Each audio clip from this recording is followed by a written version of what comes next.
নমস্কার বন্ধুরা, আজকে আমরা ভিডিওতে আলোচনা করব ন্যূনতম অষ্টম শ্রেণী পাশে আমাদের পশ্চিমবঙ্গের রাজ্যের জেলা আদালতে কিন্তু কর্মী নিয়োগ করা হবে। তাহলে আমাদের পশ্চিমবঙ্গ রাজ্যের কোন জেলাতে কর্মী নিয়োগ করা হবে, কারা কারা আবেদন করতে পারবেন, এর জন্য কী কী যোগ্যতার প্রয়োজন রয়েছে ও কেমন করে আবেদন করবেন। ন্যূনতম অষ্টম শ্রেণী ও মাধ্যমিক পাশে উত্তর দিনাজপুর জেলা আদালতে প্রচুর কর্মী নিয়োগ চলছে। কিভাবে আবেদন করবেন দেখুন। তাহলে আসুন দেখে নিই কেমন করে আবেদন করতে পারবেন। বলা হয়েছে যে সকল চাকরি প্রার্থীরা চাকরির সন্ধান করছিলেন তাদের জন্য একটি সুখবর রয়েছে। উত্তর দিনাজপুর জেলা আদালতের পক্ষ থেকে একটি নতুন নিয়োগ বিজ্ঞপ্তি প্রকাশ পেয়েছে, যেখানে প্রার্থীদের group B, group C, group D পদে নিয়োগ করা হবে। কিভাবে আবেদন করবেন, কি কি শিক্ষাগত যোগ্যতার প্রয়োজন, বয়সসীমা কি লাগবে, সমস্ত কিছুই জানবো আজকে আমরা এই ভিডিও থেকে। উত্তর দিনাজপুর ডিস্ট্রিক্ট কোর্ট রিক্রুটমেন্ট 2024-এর বিবরণ। নিয়োগ সংস্থার নাম হলো উত্তর দিনাজপুর জেলা আদালত। পোস্টের নাম গ্রুপ বি, গ্রুপ সি ও গ্রুপ ডি। শূন্য পদের সংখ্যা হলো 75টি। আবেদন মোড হলো অনলাইন। চাকরির স্থান হলো উত্তর দিনাজপুর। বেতন দেওয়া হবে পদ অনুযায়ী। আসুন জেনে নেই শিক্ষাগত যোগ্যতার ব্যাপারে। উত্তর দিনাজপুর নিয়োগ 2024-এর জন্য আবেদন করতে প্রার্থীদের পদ অনুযায়ী শিক্ষাগত যোগ্যতা নিম্নরূপ, যা নিচে সংক্ষেপে আলোচনা করা হয়েছে।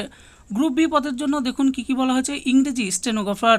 প্রার্থীদের যে কোনো একটি স্বীকৃত প্রতিষ্ঠা থেকে মাধ্যমিক পাস এবং কম্পিউটারে চালানোর অভিজ্ঞতা থাকতে হবে। এরপর বলা হয়েছে আপার ডিভিশন ক্লার্ক। যে কোনো একটি স্বীকৃত ইউনিভার্সিটি থেকে স্নাতক ডিগ্রি এবং সঙ্গে কম্পিউটার প্রশিক্ষণের সার্টিফিকেটের প্রয়োজন। গ্রুপ সিতে বলা হয়েছে যে লোয়ার ডিভিশন ক্লার্ক। যে কোনো একটি স্বীকৃত বোর্ড থেকে মাধ্যমিক পাস অর্জন করতে হবে। এরপর বলা হয়েছে প্রসেস সার্ভার। এই পদে আবেদন করার জন্য ন্যূনতম অষ্টম শ্রেণী উত্তীর্ণ হতে হবে। গ্রুপ ডি এর জন্য কি কি শিক্ষাগত যোগ্যতার প্রয়োজন রয়েছে দেখুন দেওয়া আছে। পিওন, ফরাস, নাইট গার্ড। এই পদে আবেদন করার জন্য প্রার্থীদের কেবলমাত্র অষ্টম শ্রেণী পাশের সার্টিফিকেট থাকতে হবে।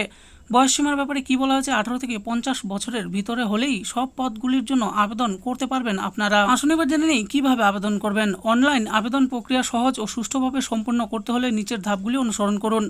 1 নম্বরেই বলা হয়েছে অফিসিয়াল ওয়েবসাইটে যান। উত্তর দিনাজপুর জেলা আদালতের অফিসিয়াল ওয়েবসাইট ভিজিট করুন। ভিডিওর ডিসক্রিপশনে আপনারা পেয়ে যাবেন। 2 নম্বরে বলা হয়েছে নিয়োগ বিভাগটি খুঁজুন। ওয়েবসাইটের মূল পৃষ্ঠায় নিয়োগ সংক্রান্ত বিজ্ঞপ্তি দেখতে পাবেন, সেটিতে ক্লিক করুন। 3 নম্বরে বলা হয়েছে রেজিস্ট্রেশন করুন। আপনার একটি বৈধ ইমেল আইডি এবং মোবাইল নম্বর দিয়ে রেজিস্ট্রেশন করুন। 4 নম্বরে বলা হয়েছে আবেদনপত্র পূরণ করুন। প্রয়োজনীয় সমস্ত বিবরণ সহ আবেদন ফর্মটি পূরণ করুন। 5 নম্বরে বলা হয়েছে নথিপত্রগুলি আপলোড করুন। আবেদন ফর্ম পূরণের পর আপনার ছবি, স্বাক্ষর এবং প্রয়োজনীয় অন্যান্য নথি স্ক্যান করে আপলোড করুন। 6 নম্বরে বলা হয়েছে আবেদন ফি পরিশোধ করুন। অনলাইনের মাধ্যমে আবেদন মূল্য পরিশোধ করুন।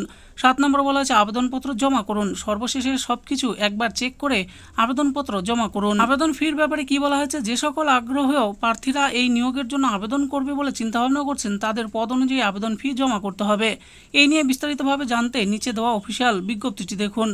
গুরুত্বপূর্ণ তারিখসমূহের ব্যাপারে কি বলা হয়েছে, উল্লেখিত পদগুলিতে আবেদন করার শেষ তারিখ আগামী 20 আগস্ট 2024। এই পদের জন্য নির্বাচন প্রক্রিয়া কি রকম থাকবে। উত্তর দিনাজপুর জেলা আদালতের অফিসিয়াল নিয়োগ বিজ্ঞপ্তি অনুসারে প্রার্থীদের বাছাই করা হবে 2টি ধাপে।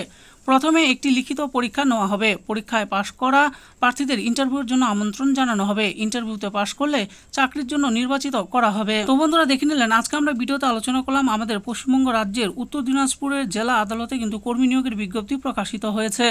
তো আমি ভিডিও ডিসক্রিপশনে অফিসিয়াল ওয়েবসাইটটি দিয়ে দিয়েছি, সেখানে গিয়ে আপনারা ভালো করে অফিসিয়াল বিজ্ঞপ্তিটি দেখবেন। তো এর জন্য কি কি যোগ্যতার প্রয়োজন রয়েছে, কেমন করে আবেদন করবেন, সমস্ত কিছুই বলে দিয়েছি। আশা করি ভিডিওটি আপনাদের ভালো লেগেছে। আর এই ভিডিওটি যদি আপনাদের ভালো লেগে থাকে তাহলে অবশ্যই একটি লাইক করবেন। আরও এরকম নিত্য নতুন চাকরির ব্যাপারে জানতে হলে আমাদের এই চ্যানেল জব ফর ইউ চ্যানেলটিকে অবশ্যই সাবস্ক্রাইব করবেন। আর এই ভিডিওটি দেখার জন্য আপনাদের সকলকেই অসংখ্য ধন্যবাদ।